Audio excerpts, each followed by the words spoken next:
cuarto trimestre de este año y se van a estar hablando sobre diferente categoría de milagros, y ya estudiamos lo que es los grandes milagros del Antiguo Testamento, pero ahora vamos a estudiar el propósito de los milagros.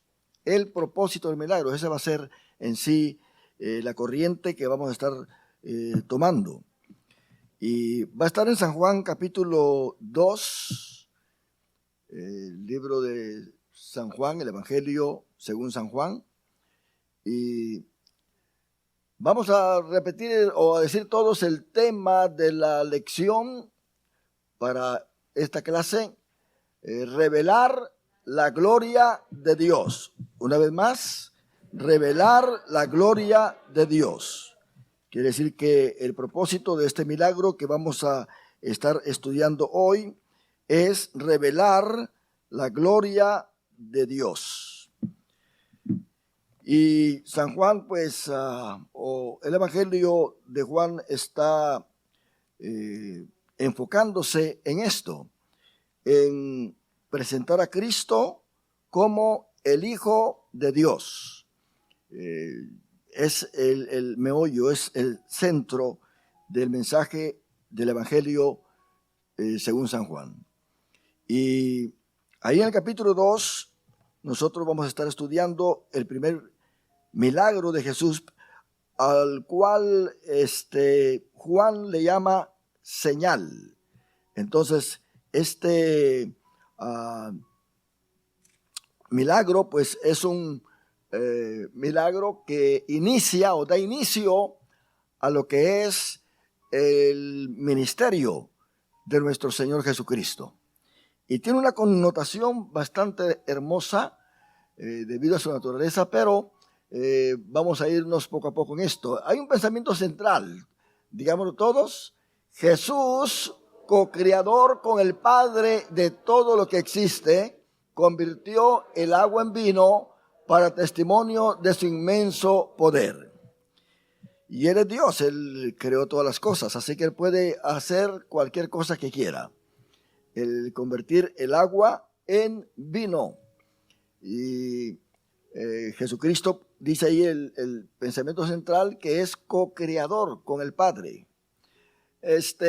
Podría decirse de esa manera, co-creador o co-creador con el Padre, pero nosotros sabemos muy bien que la esencia es la misma. Por lo tanto, cuando Dios crea, es Dios creando. No hay nadie más creando sino que Dios. Y ahora, con lo que con respecto al trabajo salvífico de Dios para el hombre, entonces tenemos allí a uno que está sentado a su diestra, que ha llevado ahora un cuerpo humano, pero glorificado, y que el Padre lo ha admitido dentro de la deidad. Entonces, Él es ahora heredero y nosotros somos coherederos juntamente con Cristo, porque el Padre en su sola potestad ha preparado este programa. Quizás no lo entendamos del todo, pero entendamos lo que Él nos ha revelado, lo que Él nos ha dado. Por lo tanto, a Dios, hermanos, según la ciencia, nadie lo puede investigar, pero Dios nos ha dado la fe. A Dios se le cree por la fe. Si esperamos que la ciencia venga a comprobarnos a nosotros la existencia de Dios, que venga a comprobarnos a nosotros la esencia de Dios, nunca jamás lo podrá lograr. Porque la ciencia estudia lo que es histórico en lo que respecta al propósito de la humanidad. Y aquello que ha sido creado, eso es lo que la ciencia estudia.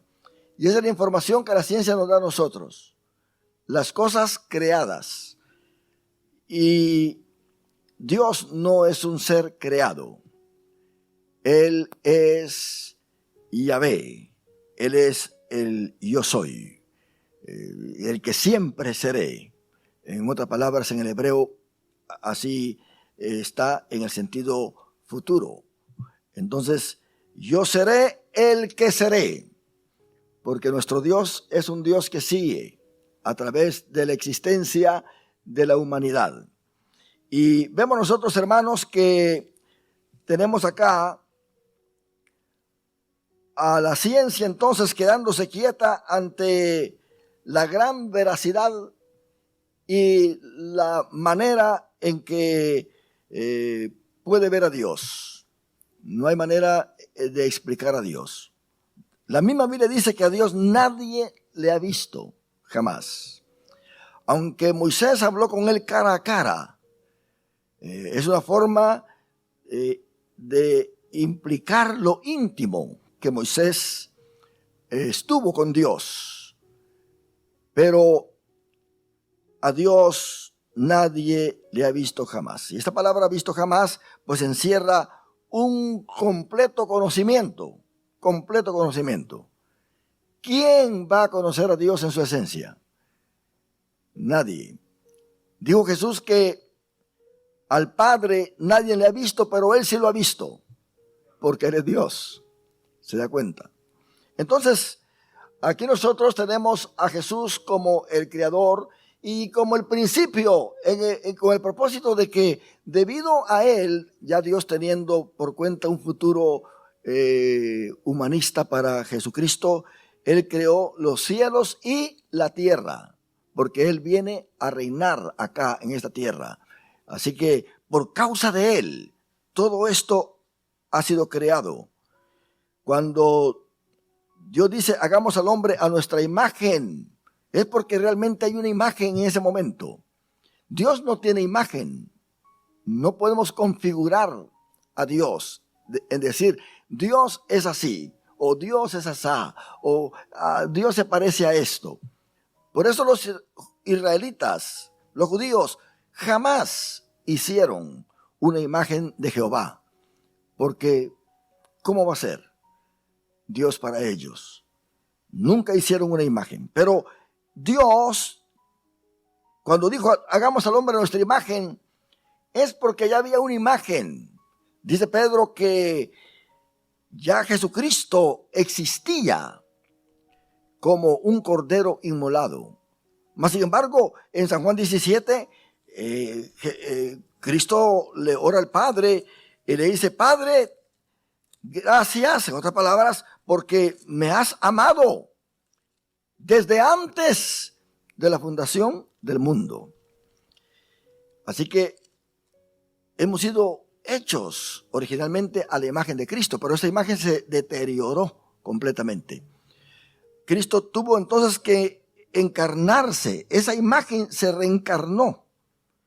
Esa imagen no es una copia de nuestra imagen como seres humanos. Nosotros somos una copia de esa imagen. Porque él dijo, hagamos al hombre a nuestra imagen, conforme a nuestra semejanza. Nosotros somos una copia de esa imagen. Desde el principio, Adán fue hecho a la imagen que estaba allí presente. Y, por supuesto, la imagen se deterioró, porque si usted se va conmigo a Génesis capítulo 5, en los primeros versículos se va a dar cuenta usted cómo esta imagen se deteriora. Esta imagen ya no es conforme a la manera en que Dios la ha creado. Génesis 5 dice lo contrario de lo que dice el capítulo 1, versículo 26, donde dice, entonces dijo Dios, hagamos al hombre a nuestra imagen conforme a nuestra semejanza. ¿Se da cuenta? Está la palabra imagen primero y en segundo lugar está semejanza. ¿Verdad que sí? Ese es el orden. Imagen y semejanza. Pero en el capítulo 5 Vemos nosotros que ahora el hombre está caído. Y el hombre caído no puede generar la imagen de Dios. Es por demás. Dice acá, en el capítulo 5, dice, este es el libro de la generación de Adán. El día en que creó Dios al hombre, a semejanza de Dios lo hizo. Varón y hembra los creó. En otras palabras, ya Eva estaba encerrada en el mismo Adán. Más adelante la saca. Luego dice, varón y hembra los creó y los bendijo y llamó el nombre de ellos Adán. Y la palabra o el nombre Adán viene de Adamá, que quiere decir tierra roja. Entonces, Adam, en la manera que se pronuncia en el hebreo, Adam es rojo. Adón en hebreo es rojo. Y aquí le puso Dios Adán, ¿verdad? El día en que fueron creados. Y vivió Adán 130 años y engendró un hijo. Oiga bien cómo lo engendró. ¿Cómo creó Dios al hombre? A su imagen, conforme a su semejanza. Pero ¿cómo él lo engendró? Dice, y engendró un hijo a su semejanza, conforme a su imagen. ¿Se da cuenta que está al revés el asunto? Sí. Entonces, desde entonces la humanidad tiene esta configuración. Traemos la imagen de Adán. Una imagen pecaminosa, deteriorada. Pero, ¿qué tuvo que hacer Dios para nosotros regresar a esa imagen? Efesios 2:10. ¿Qué dice Efesios 2:10? Vamos a leerlo. ¿Qué tuvo que hacer Dios con nosotros para regresarnos a esa imagen? Esa imagen que realmente la tenemos solamente aquellos que amamos a Dios, que vivimos para Dios. Y dice, porque somos hechura suya. Eso se llama la nueva creación. Porque somos hechura suya, creados en Cristo Jesús para buenas obras, las cuales Dios preparó de antemano para que anduviésemos en ellas. Quiere decir que ahora pues somos una nueva creación. Mire lo que dice Romanos 8:29. Romanos 8:29. Vamos a leerlo ahí en la pantalla para que usted se dé cuenta lo que está diciendo. Porque a los que antes conoció, también los predestinó para que fuesen hechos. ¿Cómo? Conforme, ¿verdad? Conforme a la imagen. ¿De quién? De su Hijo. ¿Por qué tiene Dios necesidad de hacer este trabajo en el hombre? ¿Por qué? Porque desde Adán para acá todo está al revés. Nosotros hemos sido hechos a la imagen, engendrados a la imagen de Adán. Cuando Dios creó el hombre a su imagen. Entonces es el hombre que no conoce a Dios, el hombre natural, el hombre psíquicos, dice el apóstol Pablo, que es en el griego. Ahora dice, para que él sea el primogénito entre muchos hermanos.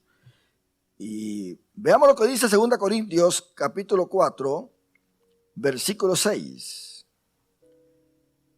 2 Corintios 4:6. Porque Dios que mandó que de las tinieblas resplandeciese la luz. Está hablando de Génesis, capítulo 1. Porque Dios que mandó que de las tinieblas resplandeciese la luz es el que resplandeció en nuestros corazones para iluminación del conocimiento de la gloria de Dios en la faz de Jesucristo, en el rostro de Jesucristo. Quiere decir que esa es la nueva imagen que nosotros obtenemos cuando aceptamos a Jesucristo, cuando nacemos de nuevo. Una imagen que realmente viene a ser parte del nuevo nacimiento. Entonces, ¿Qué está haciendo Dios? Está convirtiendo algo que está deteriorado en algo hermoso, a la imagen de su Hijo amado Jesucristo. Y esto, hermano, lo tenemos nosotros entonces porque Dios ha revelado a su Hijo, lo ha revelado. Ahí en Colosenses, capítulo 1, versículo 15, nos dice por qué nosotros traemos esa imagen. Dice que Cristo Jesús es la imagen del Dios invisible. ¿Se da cuenta?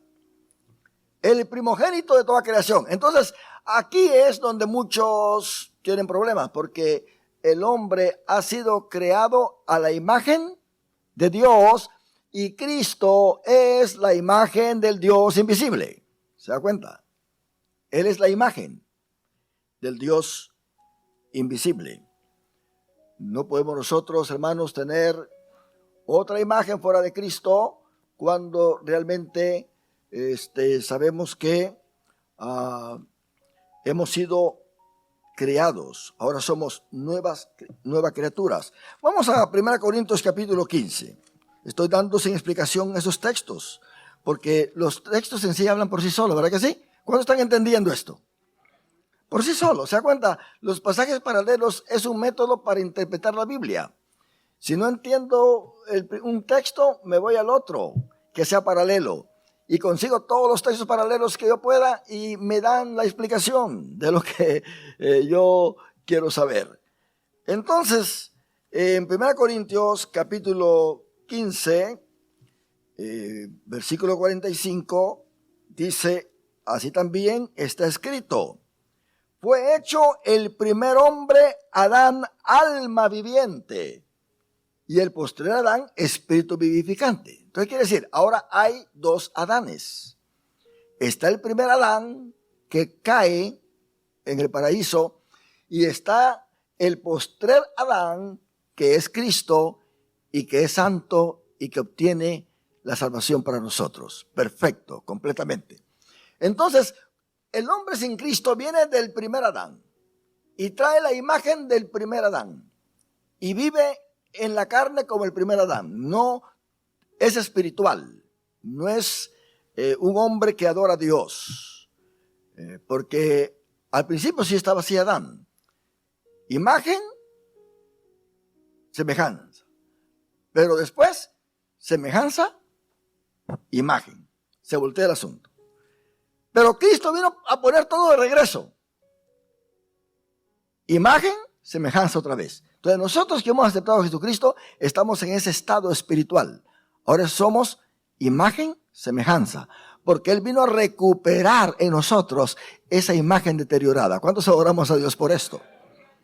Pero ahora dice el versículo 46, mas lo espiritual no es primero, porque antes de Dios soplar en ese muñeco de barro, tuvo que hacer el muñeco, ¿verdad? Formarlo y luego soplar. Dice que sopló en su nariz, quiere decir que tenía nariz. Era un muñeco ya formado, como con el cuerpo del ser humano, solo que estaba inerte, no tenía vida, y Dios sopló en su nariz y vino a ser un alma viviente, ¿verdad que sí?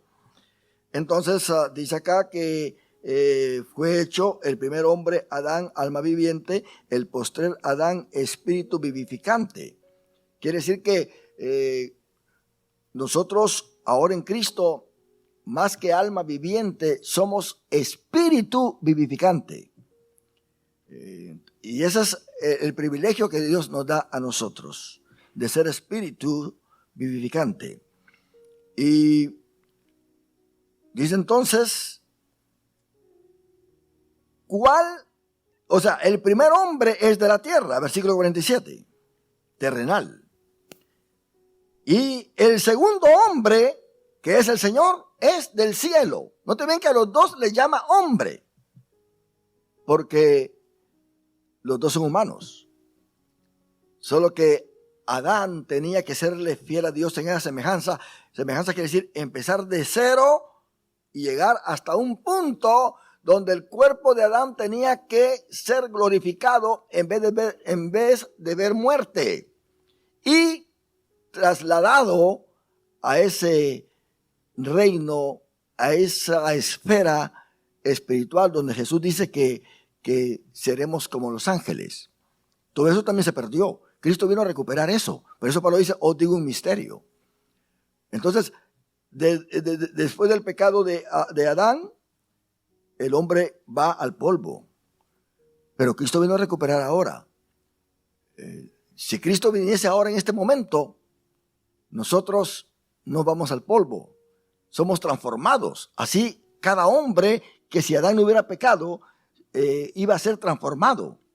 Pero el pecado de Adán hizo que nosotros perdiéramos ese privilegio de llegar a un cierto nivel de espiritualidad y en ese nivel ser glorificados y llevados al cielo. Me imagino que eso pasó con Enoc. Enoc fue llevado por Dios. Enoc caminó con Dios. Y a la palabra caminó con Dios quiere decir que llegó Enoc a un cierto punto donde su cuerpo tuvo que haber sido glorificado, porque dice la Biblia que carne ni sangre entra en el reino de los cielos. Entonces, Enoc tuvo que ser glorificado. Su cuerpo tuvo que haber sido transformado y llevado al cielo. El de Elías, lo mismo tuvo que haber pasado, pero Elías fue llevado por un torbellino y está ya en algún sitio. Elías también tuvo que haber sido glorificado. Ninguno de los dos vio muerte, ninguno de los dos. Mas, sin embargo, no hay una diferencia en el que no ve muerte y el que ve muerte, como en el caso de Moisés.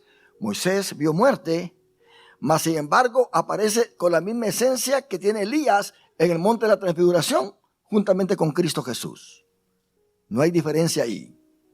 Tal parece que Dios quizás resucitó a Moisés para que apareciera con Elías. Por eso el ángel o el arcángel Miguel en la carta a Judas pelea por el cuerpo de Moisés, pero el arcángel defiende y protege ese cuerpo. Ahora, nosotros tenemos que entender que Cristo se glorificó no porque es Dios ahí en el monte de la transfiguración. Cristo, el cuerpo de Cristo resplandeció porque es un hombre perfecto. ¿Se da cuenta? Y resplandeció. Cristo al caminar sobre las aguas no caminó solamente por ser Dios. Él caminó sobre las aguas. Adán hubiera caminado también sobre las aguas. Todos nosotros quizás hubiéramos caminado sobre las aguas, hubiéramos sido como las iguanas, ¿verdad? Caminando sobre las aguas. Pero el pecado nos quitó todos esos privilegios. Pero Jesús caminó sobre las aguas y no en un mar con bonanza, sino turbulento, aguas turbulentas. Caminó allí sobre esas aguas porque también era en su humanidad el hombre perfecto. Ahora, pensemos por qué Pedro caminó sobre las aguas. Porque la perfección de Jesús lo validó a él, lo validó. Y Pedro, no siendo perfecto como Jesús, mucho menos siendo Dios, caminó sobre las aguas. ¿Por qué caminó sobre las aguas? Porque la perfección de Cristo fue imputada en él en ese momento. Eso es lo que significa la santidad de nosotros. La justicia de Cristo en nosotros ha sido imputada a nosotros y el Padre nos ve a nosotros caminando sobre las aguas. ¿Por qué? Porque tenemos nosotros un origen nuevo y es Cristo Jesús. Vea lo que dice acá en el versículo 48. ¿Cuál el terrenal? Tales también los terrenales. ¿Se da cuenta? Quiere decir, ¿cómo yo, viniendo del Adán terrenal, quiero ser perfecto? ¿Cómo yo quiero sobrepasar las cosas espirituales? ¿O cómo quiero gozar de la vida espiritual si mi origen es el primer Adán? Para yo gozar de las cosas espirituales, tengo que tener el origen en el postrer Adán, que es Cristo Jesús. Dice, cual el terrenal, tales también los terrenales. Y cual el celestial, tales también que los celestiales. No hay escape acá. Mire lo que dice el versículo 49, que es más claro. Y así como hemos traído la imagen del terrenal. Yo le estoy hablando a ustedes de que la imagen de Adán es muy diferente de la manera en que Dios lo creó. Así como hemos traído la imagen del terrenal, de lo que hemos leído en Génesis capítulo 5. El hombre viene al revés en toda esta descendencia.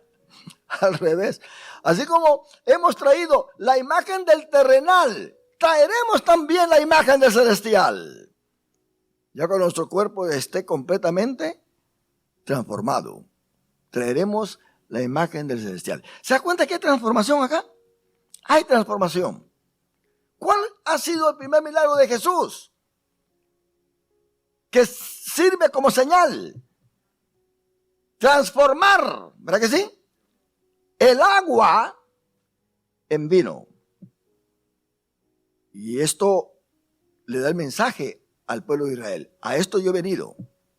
He venido a transformar a mi pueblo. He venido a cumplir esas promesas para ellos. El vino es profetizado por los profetas como un símbolo de alegría, de gozo, de regocijo, porque ha llegado en sí el reino milenial. Cristo le está diciendo a ellos que el reino milenial ha llegado. El reino de los cielos entre vosotros está. Esa era su predicación. Donde está el rey, ahí está el reino, ¿verdad que sí? Eso es vital, de vital importancia que lo sepamos. Ahora, Él es el creador de todas las cosas según Colosenses. Colosenses capítulo 1. Él no es solamente la imagen del Dios invisible. Qué tremendo, hermano. Por eso 1 Juan capítulo 3 dice que cuando Él aparezca y Él venga, seremos tal como Él es. Seremos tal como Él es. Oh, pero la ciencia, eso no lo puede comprobar. A mí no me interesa si la ciencia lo puede comprobar o no. Esto es asunto de fe. Dios se revela a aquellos que tienen fe. Que la historia no lo comprueba. No me interesa. Por ahí andan los teólogos liberales viendo si Jesús realmente era el Jesús en el cual nosotros creemos. Dicen que el Jesús histórico es muy diferente al Jesús en que nosotros creemos. Claro que sí es diferente. El Cristo que nosotros, en el cual nosotros creemos ahora, es un Cristo glorificado que se ha sentado a la diestra del Padre. Que si lo ve el hombre, ya no lo puede ver porque es más resplandeciente que el sol, como lo ve Juan en Apocalipsis capítulo 1. Pero en aquel tiempo se darán cuenta que ante Él se doblará toda rodilla. Entonces, es asunto de fe. Ellos dicen, no, pues el cristianismo lo que hace es que ha creado a través del querigma, a través de la predicación, un Cristo religioso, ha creado un Cristo que lo ha hecho Dios, pero no es el histórico, porque el Cristo histórico era un Cristo político, era un Cristo que estaba solamente para ver si venía a librar a su pueblo. Muchos como él aparecieron antes y no tuvieron victoria sobre nada, y él también perdió la batalla. A él lo crucificaron, él se murió. Dicen ahí los evangélicos, los cristianos, que resucitó. Eso no lo podemos comprobar, porque no hay manera de comprobarlo. Que Jesús resucitó, dicen ellos. Pero no, eso no es asunto de que si lo tienen que comprobar. ¿Por qué le creen a los historiadores? ¿Por qué hablan de los escritos de Mahoma y creen lo que se dice de Mahoma cuando, como unos 400 años después, alguien escribió sobre Mahoma y son los libros que ahora tienen? Pero de Jesús no se escribió 400 años después. Fueron 50, 60 años después, en ese mismo siglo. O sea, los escritos acerca de Jesús son más recientes que lo que los historiadores tienen ahora de cualquier otro personaje histórico. Pero a ellos sí le creen. Pero cuando quieren hablar del Jesús verdadero, ellos no necesariamente aceptan al Jesús divino. Bultmann, un alemán, cristiano, él dice, yo tengo la solución para todo esto. La solución para todo esto es quitar la mitología de los evangelios. Aquello que se puede comprobar, que se quede en los evangelios. Aquello que no se puede comprobar es mitología que los cristianos inventaron.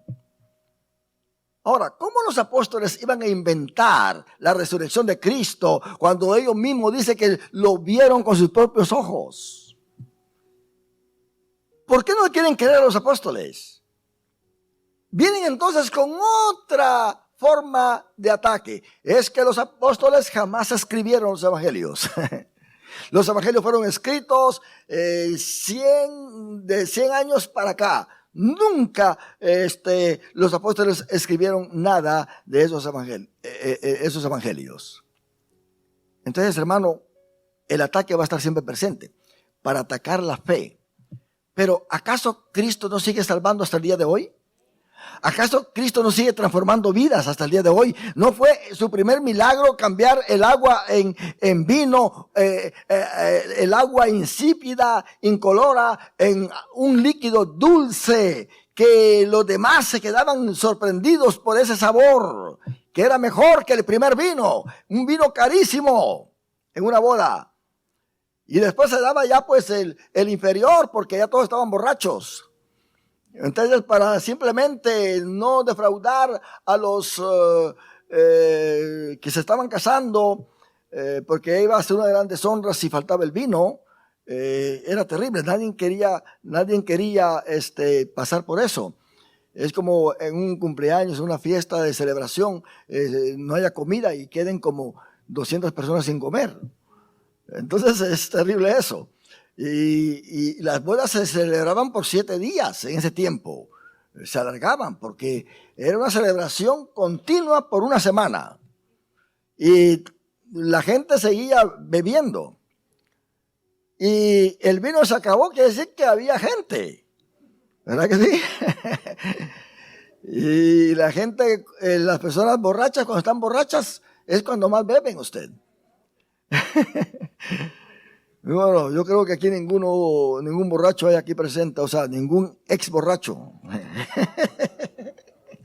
Ok, entonces vemos nosotros esto, que realmente hubo entonces una necesidad de que se hiciera más vino. Y esta es la transformación que Cristo vino a hacer como una señal de que Él vino a cambiar la imagen deteriorada adánica a la imagen suya, a la imagen de ese Cristo maravilloso. Entonces, esto tiene que ser aceptado por la fe, porque también es parte de nuestro testimonio, Ahora, mis hermanos, dice Colosenses 1:16 que no solamente Jesús es el creador, sino que es la base de esta creación. Dice el versículo 16 de Colosenses 1. Porque en Él, ¿en quién? En Cristo. ¿Verdad que sí? Porque en Él fueron creadas todas las cosas. Todas.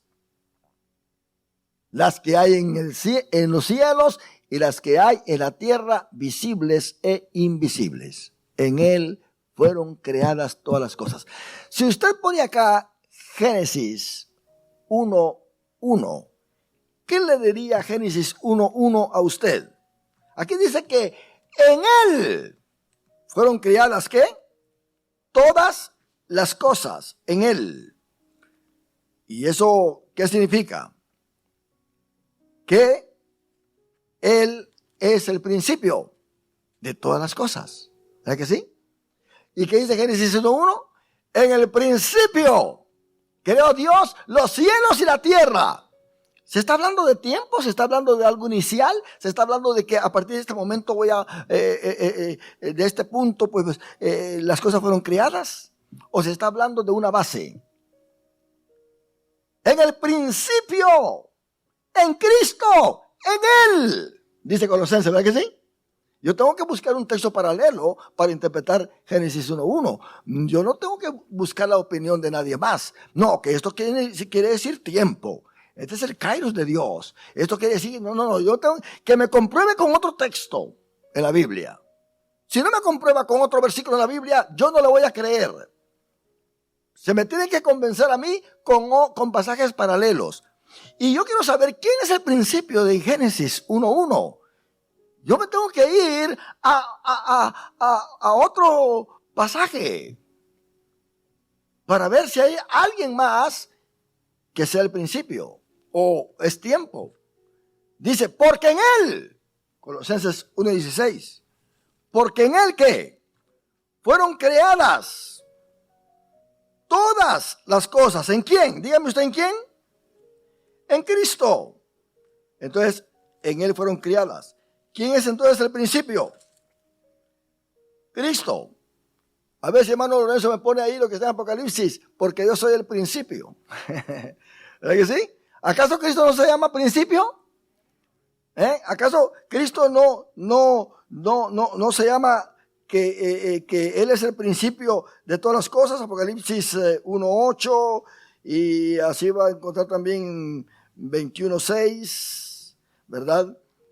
Dice, yo soy el alfa y la omega, principio y fin, dice el Señor. Yo soy el principio, en mí fueron creadas todas las cosas. No es un asunto de que empezó acá. Nosotros empezamos como principio, como punto de partida en tiempo y en acción. ¿Verdad que sí? Pero no como base. Por eso dice la Biblia que Él es el fundamento y Él es la piedra angular. Dando a entender, hermano, que si la piedra angular determina dónde va a terminar la pirámide, entonces tiene que haber una matemática bastante precisa para que cuando se lleve esa pirámide y se llegue al final, a la cúspide, esa piedra angular quede cabalmente allí. ¿Verdad que sí? ¿Usted cree que las pirámides fueron hechas así nada más como cualquier cosa? No, tenían su piedra angular. Por eso dice Pablo que Jesucristo es la piedra angular de este edificio, que es la iglesia. Que es la iglesia. No, que la iglesia está fundada en Pedro. ¿Quién dijo eso, hombre? ¿De dónde sacan eso? Yo no encuentro ningún pasaje en la Biblia que diga que la iglesia está fundada en Pedro. Porque cuando Jesucristo dijo sobre esta roca edificaré mi iglesia, le estaba diciendo que sobre Pedro. Porque Pedro iba a ser el líder. Y que ahora Pedro es reemplazado por fulano. ¿Cuándo un apóstol va a ser reemplazado por otro? ¿Cuándo? Los apóstoles y los profetas son el fundamento de la iglesia. Y sobre este edificio, dice Pablo, miren cada uno cómo sobreedifica. Pero nadie, dice Pablo, puede poner otro fundamento del que ya está puesto. Y luego dice que esta roca era la misma roca que seguía a Israel en el desierto. Una roca que sacaba agua para el pueblo y saca salvación para nosotros. Cristo es la roca. No hay otra roca. Yo no sé por qué le llaman a Pedro roca, que hay que edificar la iglesia sobre Pedro. Si Pedro falló más que cualquier otro apóstol. Fue corregido hasta el apóstol Pablo. Pero, es más, si la iglesia estuviera fundada sobre Pedro, no se admitirían los gentiles, porque Pedro era de la circuncisión, como lo dice allí Gálatas. Y Pablo era de la incircuncisión de los gentiles, o la circuncisión que dice la ley.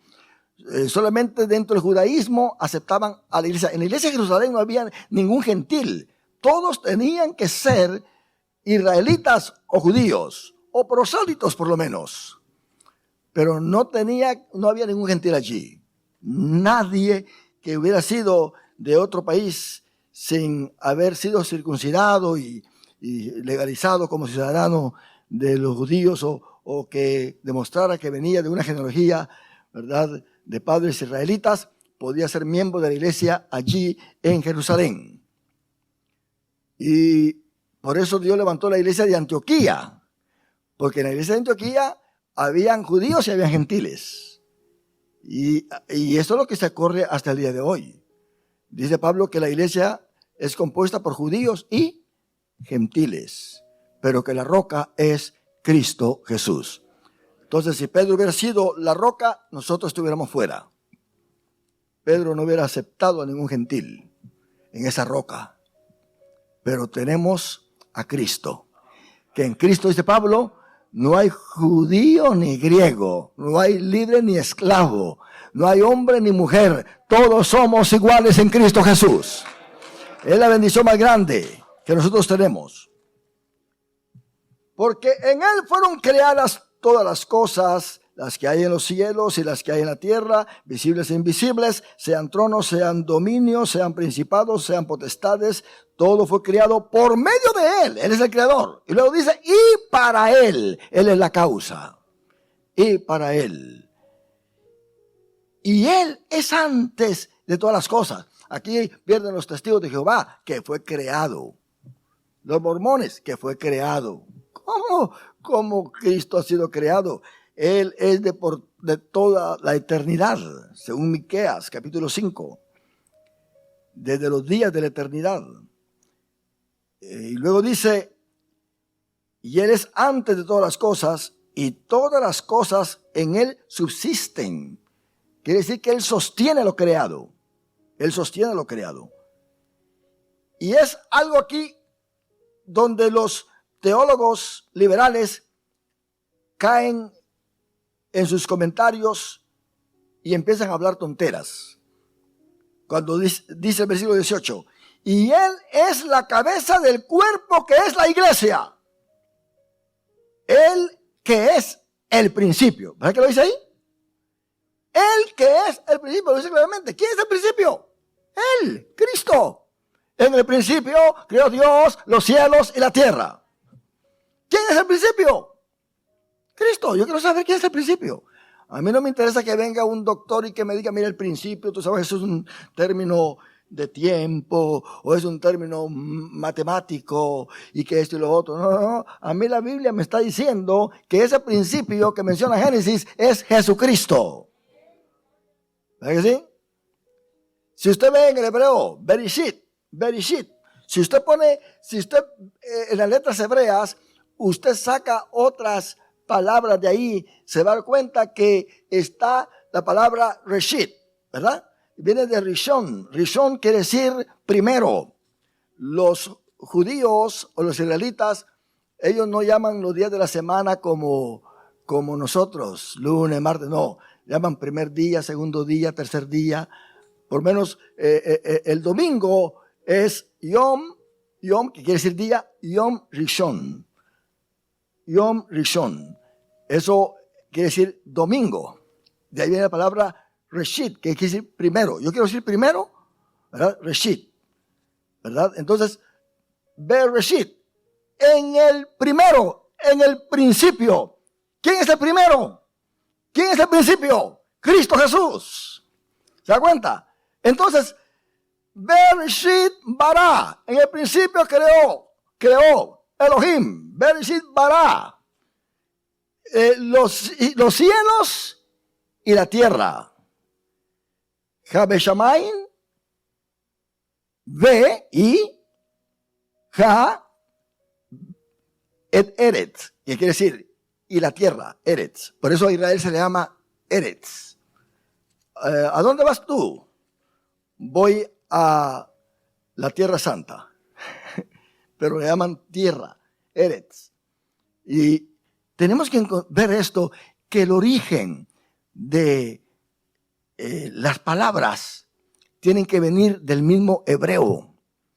Por eso hay que tener mucho cuidado con las nuevas traducciones de la Biblia hoy en día, porque están incluyendo la mente interpretativa del ser humano y están anulando la esencia del contenido en el idioma hebreo. Lo mismo pasa con el idioma griego en el Nuevo Testamento. Hay que tener mucho cuidado con esto. Y muchos, porque suena muy bonito la lectura, y ponen por acá, y ya no quieren agarrar a la Reina Valera, porque la Reina Valera es anticuada, y que esto y lo otro, y cuánta cosa, y empiezan a agarrar una versión que salió hace 5 años, y como suena muy bonita, pues ni modo. Hay que enseñarle al pueblo a que sepa exactamente las palabras tal como están escritas. No cambiarle las palabritas para que entiendan mejor.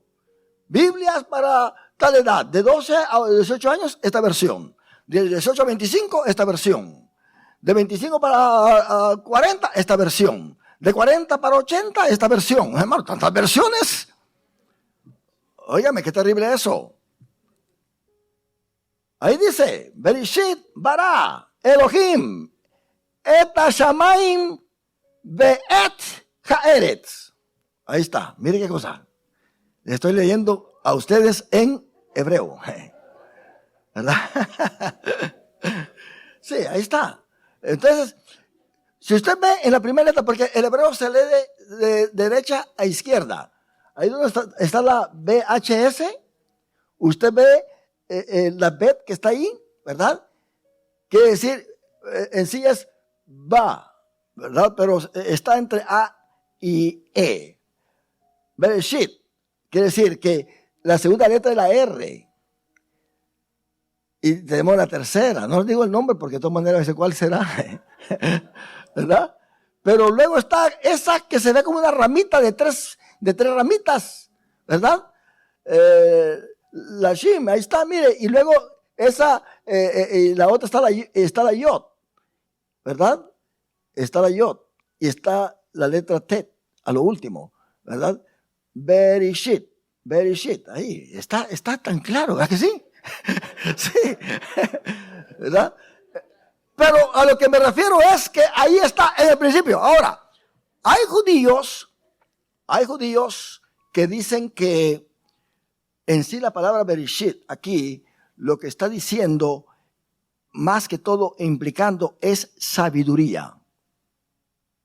Ortodoxos, rabinos, ellos dicen que esta palabra era una palabra que se usaba para indicar la sabiduría suprema, la sabiduría no existente en esta tierra. Y si usted se va entonces ahí a Proverbios capítulo 8, Proverbios capítulo 8, se va a dar cuenta lo que sucede acá, y ellos como estudian todo el Torah y luego los Nevi'im y las escrituras, pues entonces en el capítulo 8 vemos que a partir de Proverbios 22, el Proverbio 22, versículo como conocemos, ¿verdad? Verso 22, dice, Jehová me poseía en el principio. ¿Se da cuenta? Me poseía en el principio. En el principio era Dios. Era el verbo. En el principio era el verbo. Y el verbo era con Dios. Y el verbo era Dios. ¿Se da cuenta? Me poseía. El verbo estaba con Dios. Pero el verbo era Dios. ¿Quién está hablando acá? Está hablando la sabiduría. Está hablando la sabiduría. Dice, Jehová me poseía en el principio, ya de antiguo, antes de sus obras. Eternamente tuvo el principado desde el principio, antes de la tierra. Antes de los abismos fui engendrada. Antes que fuesen la fuente de las muchas aguas. Antes que los montes fuesen formados. Antes de los collados ya había sido yo engendrada. Hablando de la sabiduría. No había aún hecho la tierra, ni los campos, ni el principio del polvo del mundo, cuando formaba los cielos, allí estaba yo. Cuando trazaba el círculo sobre la faz del abismo, cuando afirmaba los cielos arriba, cuando afirmaba las fuentes del abismo, cuando ponía al mar su estatuto para que las aguas no traspasasen su mandamiento, cuando establecía los fundamentos de la tierra. Con él estaba yo ordenándolo todo, y era su delicia de día en día, teniendo solaz delante de él en todo tiempo. Me regocijo en la parte habitable de su tierra, y mis delicias son con los hijos de los hombres. ¿Se da cuenta? La sabiduría. Ahora, la madre de Jesús, Juan no menciona aquí el nombre de María, sino que dice, y su madre, ¿verdad que sí? La madre de Jesús viene a él porque se terminó el vino. Entonces dice, no tienen vino. Ahora, díganme ustedes, ¿lo sabía Jesús, sí o no? Jesús lo sabía desde mucho antes. Jesús sabía que iba a ser su primer milagro. Ya lo sabía. Son cosas tan hermosas que muchas veces es difícil de explicar, pero hay cosas que usted va a saber con mucha anticipación también, porque tienen un rasgo de esa alma que tenía Adán, un alma impecable. Dios nos dejó un cierto porcentaje de nosotros para que podamos visualizar con anticipación algunas cosas que vienen quizá como un chispazo, ¿verdad? Un chispazo que nos va a decir algo. Es algo que está en el ser humano. Pero notemos nosotros que aquí viene María preocupada porque ellos han sido invitados. Jesús a este tiempo no tenía muchos apóstoles, no tenía los apóstoles completos. Porque si usted ve allí del versículo 35 al 51, los primeros que le siguen es Juan, que por educación no da su nombre, ¿verdad? Por alguna causa especial, ¿verdad? Pero sí da el nombre de el otro discípulo. Ahora, dice que Felipe, quien fue el primer discípulo que Jesús llamó, el primero, ahí en el versículo 43 del capítulo 1, fue el primero a quien llamó. Le dijo, sígueme. Y ahí pues Felipe le comunicó a Andrés y a Pedro y así se fue sucesivamente, llegó hasta Natanael. Y a Natanael Jesús le dijo, de cierto os digo, de aquí adelante veréis el cielo abierto y a los ángeles de Dios que suben y descienden sobre el Hijo del Hombre. La expresión Hijo de Hombre es una expresión más que humana, divina. Es una expresión que se refiere a la visión de Daniel, que vio a uno como hijo de hombre. El Hijo de Hombre es mencionado por Jesús y de los evangelios no se menciona más Hijo de Hombre, sino hasta Apocalipsis, cuando aparece el Hijo de Hombre, del hombre otra vez, cuando Cristo viene en su divinidad también. Ahora, no tienen vino. Y Jesús le dijo, mujer, todavía no se ha llegado mi hora. Yo no voy a hacer lo que tú me mandes. Yo voy a hacer lo que mi Padre me ha mandado que haga. Jesús tuvo muchas tentaciones para eso. Los fariseos le querían obligar a hacer cosas. El diablo le quiso obligar a convertir las piedras en pan. Y Pedro lo quiso obligar a que no fuera a Jerusalén porque lo iban a matar. Y Jesús tenía que andar con mucho cuidado. Y luego viene su madre. ¿Y quién no le va a hacer caso a una madre? Pero viene su madre y le dice, no tienen vino, se acabó, hijo. Como quien dice, tú sabes, yo te conozco, yo sé quién tú eres. Tú has sido engendrado por el Espíritu Santo en mi vientre, yo te tuve, tú eres Dios. Y mira, no dejes avergonzada a esta familia, haz algo. Nadie más tiene la solución, solamente tú tienes la solución. María sabía que ella no podía hacer nada, no podía hacer nada. Era bienaventurada, pero era humana. Era bienaventurada entre las mujeres solamente, no entre los hombres. Pero ella no era Dios y tuvo que acudir a su hijo. Y usualmente son los hijos que acuden a los padres, pero aquí es María acudiendo a su hijo porque reconocía que él era Dios, que ese hijo humano, esa persona que está allí, es Dios y él puede hacer algo. María tenía fe. María sabía que de alguna manera Jesús podía solucionar el problema. ¿Y qué sucede al final? Le dice, mujer, no te metas conmigo, no ha llegado mi hora. Pero María entonces reconoce que Jesús no viene para obedecerle a ella en su ministerio, sino al Padre Celestial. Pero sin embargo, ella no quiso independizarse y empezar a ver cómo solucionaba el problema por allá y hablando a gente que hicieran las cosas que ella quería que hicieran. No, se fue con el grupito a todos los siervos, los llamó y les dijo, vengan para acá. ¿Saben qué? Les voy a decir algo. Hagan todo lo que Él os dijere. Todo lo que Él os mande, háganlo ustedes, porque ese es mi hijo, pero ese es Dios también. ¿Se da cuenta? Hagan lo que Él les diga. No hagan lo que yo les diga. Yo no valgo nada en este momento. El que vale acá es mi hijo. Qué tremendo esto, hermano. Y mira lo que dice, que fue al tercer día. Aquí hay mucha teología, mi hermano, que, olvídese, esto es para no terminar. Pero le voy a dar un ejemplo de esto. Usted sabe que los judíos saben que el tiempo de la tierra va a tardar 7,000 años y luego viene una tierra nueva, ¿ok?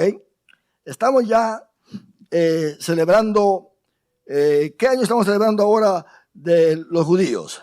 Estamos, ahorita les digo, en el año 5,782. 5,782. Al llegar al año 6,000, para los judíos empiezan los 1,000 años últimos, que ¿verdad? Es el año 7,000 en sí, por decirlo así, ¿no?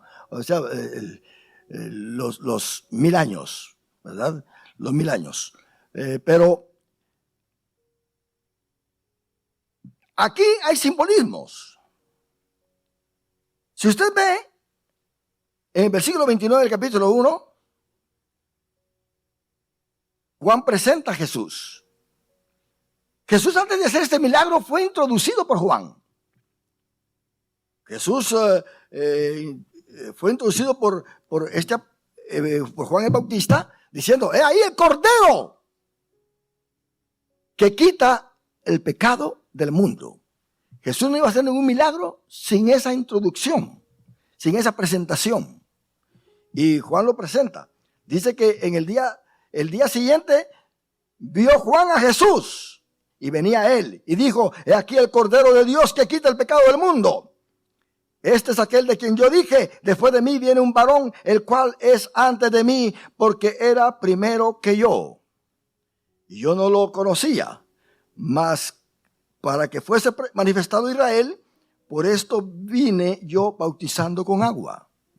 La manera que lo iba a introducir era bautizándolo. Porque en el bautismo sí va a oír la voz del Padre.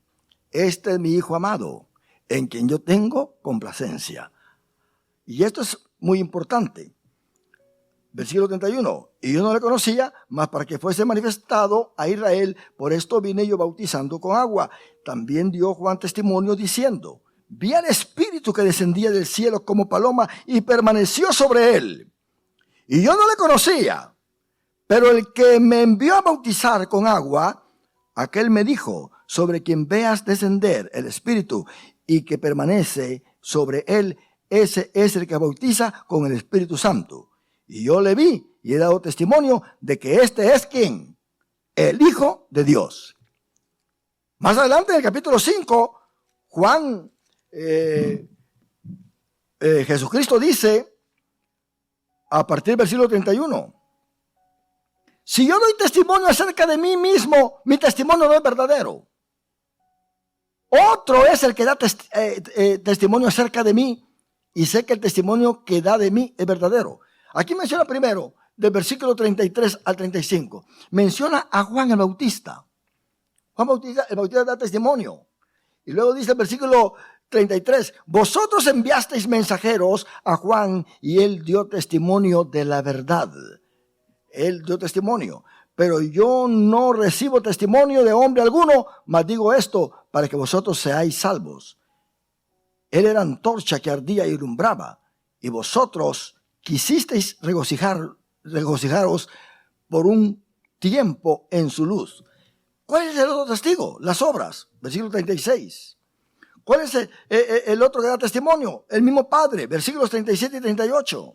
También el Padre que me envió ha dado testimonio de mí. Nunca habéis oído su voz, ni habéis visto su aspecto, ni tenéis su palabra morando en vosotros, porque a quien él envió, vosotros no creéis. ¿Y cuál es el último o el cuarto testigo que Jesús menciona acá, que da testimonio de él? Las Escrituras, versículo 39. Escudriñad las Escrituras, porque a vosotros os parece que en ellas tenéis la vida eterna, y ellas son las que dan testimonio de mí. Así que Jesús, hermano, tiene 4 que dan testimonio de él. Juan el Bautista, el Padre, sus propias obras y las Escrituras. Entonces no hay escape. Jesús no iba a hacer este milagro sin ser presentado por Juan el Bautista, porque en San Juan capítulo 10, versículo 1, dice, de cierto digo, el que no entra por la puerta en el redil de las ovejas, sino que sube por otra parte, ese es ladrón y salteador. Mas el que entra por la puerta, el pastor de las ovejas es. A este abre el portero, y las ovejas oyen su voz, y a sus ovejas llama por nombre, y las saca. Quiere decir que Jesús no entró por la ventana. Jesús entró por la puerta, presentado ¿por quién? Por Juan el Bautista. Pero el Espíritu Santo se lo mostró a Juan, porque estuvo sobre Jesús. Este es. Así que Jesús no lo conocía, Juan el Bautista no lo conocía, mas sin embargo tuvo confianza en presentarlo, porque las señales eran muy evidentes sobre Jesús. María conocía bien a Jesús. Entonces, este es el primer día. Veamos nosotros el versículo 35, hay otro día. El siguiente día, otra vez estaba Juan. Y luego vemos nosotros que hay otro día por acá, en versículo 43. El siguiente día quiso Jesús ir a Galilea y halló a Felipe y le dijo, sígueme. Quiere decir que ya van 3 días. Y si usted lee ahí en versículo 1 de San Juan capítulo 2, dice, al tercer día. Quiere decir que en versículo 43, Jesús empieza a caminar a Galilea y llega en 3 días después a Galilea. Y dice acá, al tercer día. Quiere decir que son 6 días, ¿verdad que sí? Quiere decir, cuando llegue el año 6000, viene entonces el año, o sea, vienen los 1000 años del reino milenial de Cristo Jesús, y es ahí donde empiezan las bodas. Ahí es donde usted sabe muy bien que dice la Biblia que cuando Cristo baje habrán la cena de las bodas del Cordero también allí al iniciar el milenio. Quiere decir que esta es una tipología tremenda, mi hermano. Estos son estudios separados, pero yo quiero que ustedes entiendan de que la Biblia no es solamente para leerla y predicar, porque de tal manera amó Dios al mundo. Aquí hay enlaces. Pensemos nosotros ahí en San Marcos capítulo 9. ¿Cuándo fue que Jesús fue glorificado en San Marcos capítulo 9? ¿Cuándo? Versículo 1. Dice, también, vamos a ver, versículo 2. Ahí vamos a leerlo para no tomar mucho tiempo. Dice el versículo 2, 6 días después, Jesús tomó a Pedro, a Jacobo y a Juan y los llevó aparte solos a un monte alto y se transfiguró delante de ellos. ¿A los cuántos días? 6 días después. 6000 años tienen que pasar y luego Jesús viene en su la última etapa de 1000 años para que se cumplan los 7000 años y Jesús se transfigura porque viene el milenio. ¿Se da cuenta? 6 días después. Pensemos en la resurrección de Lázaro. Vamos a San Juan, capítulo 11. No quiero explicar esto, solamente se los quiero decir a ustedes para que ustedes vean que la Biblia tiene enlaces maravillosos. Cuando le anuncian a Jesús, ¿verdad? en el versículo 6 dice que después que oyó la noticia, se quedó 2 días más en el lugar donde estaba. No se fue, se quedó 2 días. Y luego dice más adelante, vamos porque mi amigo duerme. Vamos a despertarle. Y ahí en el versículo, 39, Jesús dice, quitad la piedra. Marta, la hermana del que había muerto, le dijo, Señor, hiede ya, porque es de 4 días. Quiere decir que los 4 días y los 2 días que él esperó, ¿cuántos días son? 6. Y después de los 6 días que viene, la resurrección. ¿Se da cuenta? Es algo maravilloso. Hay tipología. ¿Cómo es que esto lo hayan escrito 200, 300 años después y que haya toda esta coordinación, no solamente en un evangelio, sino en otros evangelios que se enlacen? ¿Cómo? ¿Cómo esta palabra puede ser falsa? Hermano, esta gente tiene que tener demonios para decir que todo esto es falso. El que conoce la Biblia jamás va a ser engañado, porque no solamente lo conoce por lo que lee, sino por la manera estructural en que la Biblia está enlazada. No va a poder ser engañado. Entonces Jesús aquí está celebrando, le está diciendo al pueblo, ¿saben qué? Yo soy el Mesías. Han pasado 6 días y voy a convertir el agua en vino porque yo les traigo alegría. Yo les traigo a ustedes felicidad. Les traigo a ustedes un nuevo tiempo. El reino milenial ha llegado. Les habla tipológicamente. Y por eso Juan dice que esto es una señal.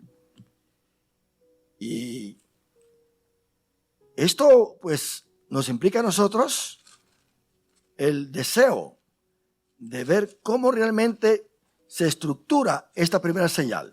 Leámosla. Al tercer día se hicieron unas bodas en Caná de Galilea, y estaba allí la madre de Jesús. Y fueron también invitados a las bodas Jesús y sus discípulos. Y faltando el vino, la madre de Jesús le dijo, no tienen vino. Jesús le dijo, ¿qué tienes conmigo, mujer? Aún no ha venido mi hora. Su madre dijo a los que servían, haced todo lo que os dijere. Y estaban allí 6 tinajas de piedra para agua, que agarraban como 5 o 90 litros cada uno, y conforme al rito de la purificación de los judíos, en cada una de las cuales cabían 2 o 3 cántaros. Esto, mi hermano, era para que los visitantes se lavaran los pies, para la purificación. Las calles eran polvorientas y los siervos le lavaban los pies a los visitantes. Y por supuesto todo esto era de piedra, y para los judíos lo que era hecho de piedra no se contaminaba. Qué tremendo eso, ¿verdad? Jesús le dijo, llenad estas tinajas de agua, y las llenaron hasta arriba. Ahora, note bien, aquí no dice que limpiaron los cántaros y que pusieron una agua diferente, la agua de allá que sale de... No, pues el agua que tenían esa pusieron. Quiere decir, hermano, que no hay, para Dios no hay diferencia. Hubieran puesto una agua llena de basura y hasta con un poco de lodo, Jesús dice, vayan y sírvanla. Y al servirla, está convertida en vino. ¿Quién se va a dar cuenta? Aquí en Estados Unidos purifican las aguas negras. Mire, llegan las aguas negras a un cierto lugar usted. Que quién va a querer ver esas aguas negras, ni verlas. Pero pasan por un proceso, un mecanismo de filtros y esto y lo otro. Y cuando sale para allá, ya es una agua bebible. Y esa es el agua que usted y yo compramos que en esos tambos. Ese es el agua que estamos bebiendo. No quieren desperdiciar el agua. Pero ya está purificada. Jesús no preguntó, ¿qué clase de agua le están echando a esas tinajas? ¿Ustedes? Límpienla primero. ¿O saben qué? Vacíenlo y traigan agua de allá de no sé qué río. Bueno, el del pozo de Jacob, ¿no? No. El agua estaba sucia, pero Jesús dijo, sírvanla. Y el maestresala, pues dice el versículo 9, versículo 8, entonces les dijo, sacad ahora y llevadlo al maestresala. Y se lo llevaron. Cuando el maestresala probó el agua hecha vino sin saber él de dónde era, aunque lo sabían los sirvientes que habían sacado el agua, llamó al esposo. No se lo quisieron decir al maestresala porque quizá los iba a regañar. ¿Cómo me traen ustedes de ahí esto? ¿Verdad? Pero no se lo dijeron. Pero ya estaba convertida el agua en vino. Eso significa que puede venir un borracho todo sucio, que Jesús lo convierte en dulzura.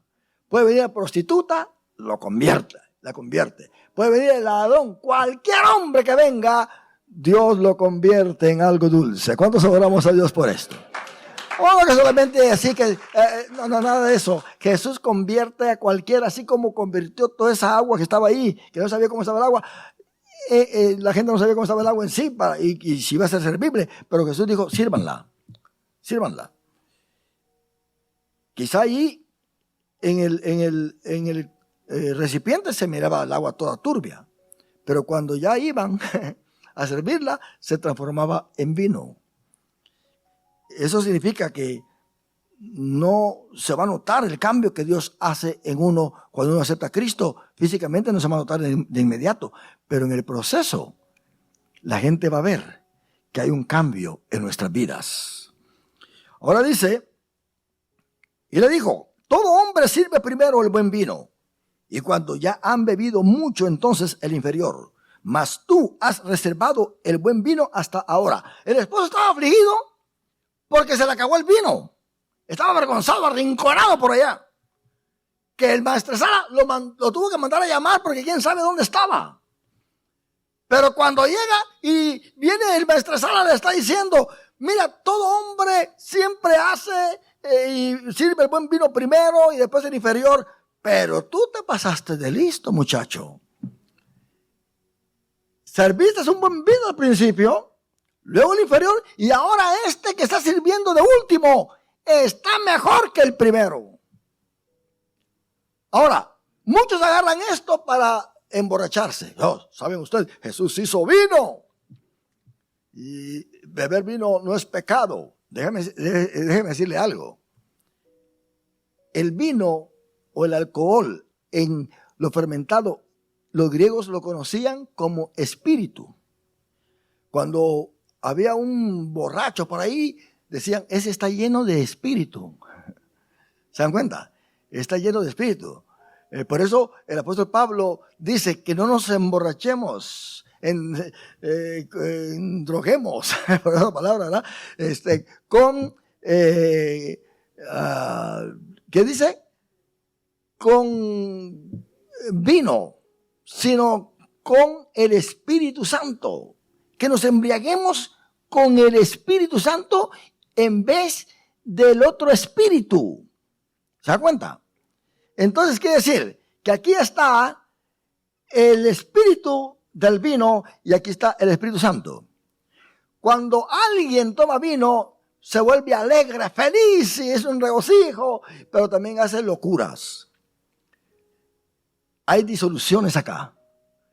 Pero cuando alguien se llena del Espíritu Santo, también va a parecer que está borracho como el Pentecostés, pero su mente está alerta, está lúcida, glorificando el nombre del Señor.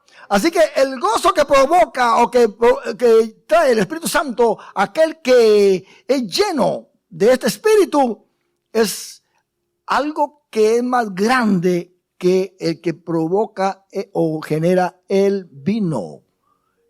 Porque el vino viene hasta dañar el cerebro. Y dice Proverbios, ¿de quién son los moretes en los ojos? Del que se detiene mucho en el vino. Entonces, este es el problema. Es mejor estar llenos del Espíritu de Dios y no del espíritu del alcohol. Pablo entonces dice que nosotros somos hombres, le llama neumáticos, porque neuma quiere decir viento, aire. Y somos personas llenas del Espíritu Santo. Y podemos, por eso es que la gente a nosotros nos llama locos. Esos evangélicos son locos. Pero ¿a quiénes son los que ellos llaman locos? A los que están llenos del Espíritu Santo. Porque un loco puede en este momento, hermano, correr y dar 7 vueltas acá y sentir el gozo y la gente dice, bueno, ¿este está borracho o qué? Pasa lo mismo que en el Pentecostés. Este vino alegró el corazón de todos. Pero el efecto que este vino que hizo Jesús, pero que este efecto no vino a tener el mismo efecto que hacía el vino fermentado. Entonces, este provocaba gozo, alegría. La fiesta estuvo más alegre todavía, porque ninguno se volvió loco y todos estaban contentos. Todos estaban felices. Aquí todos estamos locos en un culto de avivamiento, pero nadie está borracho con cerveza o con alcohol o con algo fermentado. Todos estamos llenos del Espíritu de Dios. Entonces, hermano, hay una gran diferencia. Pero muchos dicen, no, voy a ir a tomar vino. Porque Jesús, no. El vino que Jesús hizo no era un vino fermentado que afectaba el cerebro. Este vino afectaba el espíritu del hombre. Y hacía que el hombre se estuviera contento, feliz, pero sin deteriorar nada de lo físico. Ese es el Espíritu Santo que nosotros tenemos ahora. Por lo tanto, mis hermanos, dice la Biblia que este principio de señales hizo Jesús en Caná de Galilea y manifestó su gloria y sus discípulos creyeron en él. Este fue uno de los milagros primeros que Jesús hizo para manifestar su gloria. Y esta gloria no era solamente porque él apareció, es porque habían testigos, como les señalé. Les dije, es porque hay una tipología de 6 días. Es porque hay señal aquí presente de que el que está haciendo este milagro es el verdadero Mesías. ¿Cuántos adoramos a Dios, mis hermanos? Póngase de pie y damos gracias al Señor por esta palabra.